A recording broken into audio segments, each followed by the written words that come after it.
aralin. Ito ay ang pang-apat. At ito ay ang pananaw.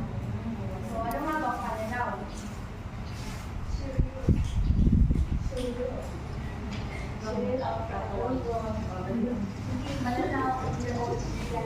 Pananaw or pag-feeling or opinion.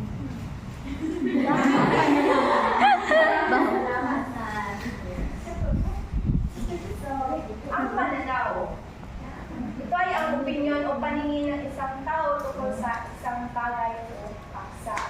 Ito ay tumutukoy sa personal na pagkakaunawa o perspektibo ng isang tao. Sa pagbuo ng pananaw, pasusuri ng isang tao ang kanyang paningin at ang kanyang masasabi tungkol sa isang bagay o ito. So, kung ang pananaw, ito ay tumutukoy sa isang kalayaan ng isang mambabasa na kung saan ay maaari siyang makapagbiti ng mga salita o mga komento na kanyang nabasa sa isang issue o sa isang bagay. At dito rin siya nagkakaroon ng mga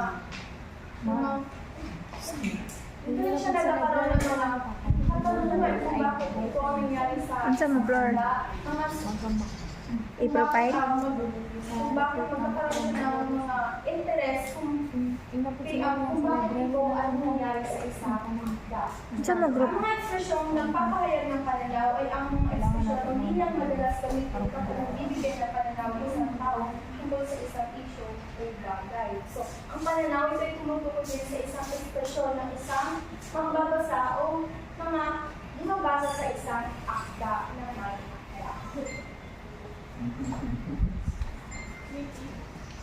subjektibo o objektibo. Ang subjektibo o objektibo ay may kaibahan. Pakibasa, subjektibo, Joy.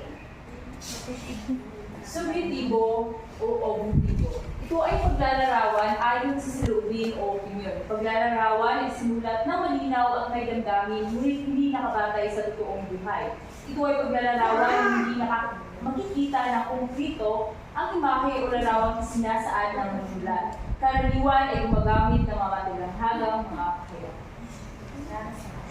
Ang subjektibo, ito ay nilalarawan ayon sa saloobin ko. Bakit nga ba natatawag na ang subjektibo ay naglalarawan ng sariling saloobin ko? Yun. Lady, bakit kaya natatawag na ang subjektibo ay naglalarawan ayon sa sariling saloobin ko? Suggest ko siya sa iyo.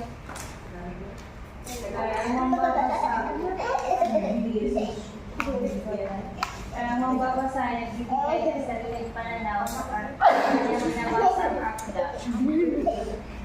Okay, pali ka ng upo.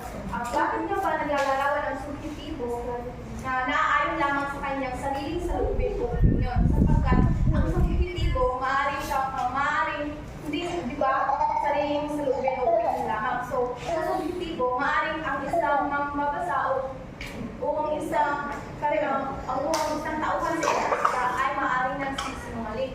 Kung tatanungin mo naman siya, ay isa lang ba? Hindi ba karaniwan na sa ating hindi ba karaniwan natin sa iba na hindi makapagsalita ng totoo? Kaya, kung magtatanong ka nga, ayos ka lang ba? Hindi mo makikita sa kanyang pagmumukha kung siya ay nagsasabi ng totoo sapagkat ang sinasabi nila ay kanyang kaya kadalasan makapagsasabi siya ng totoo o hindi. Ang subjektibo ay naglalarawan ng naisinulat ng malinaw ang damdamin ngunit hindi nakabatay sa buhay. Ang subjektibo rin ay isang malinaw na may damdamin ngunit hindi ito makasunuhanan. Ito ay naglalarawan na hindi makita ng konkreto ang imahe o larawang isinasaad ng manunulat.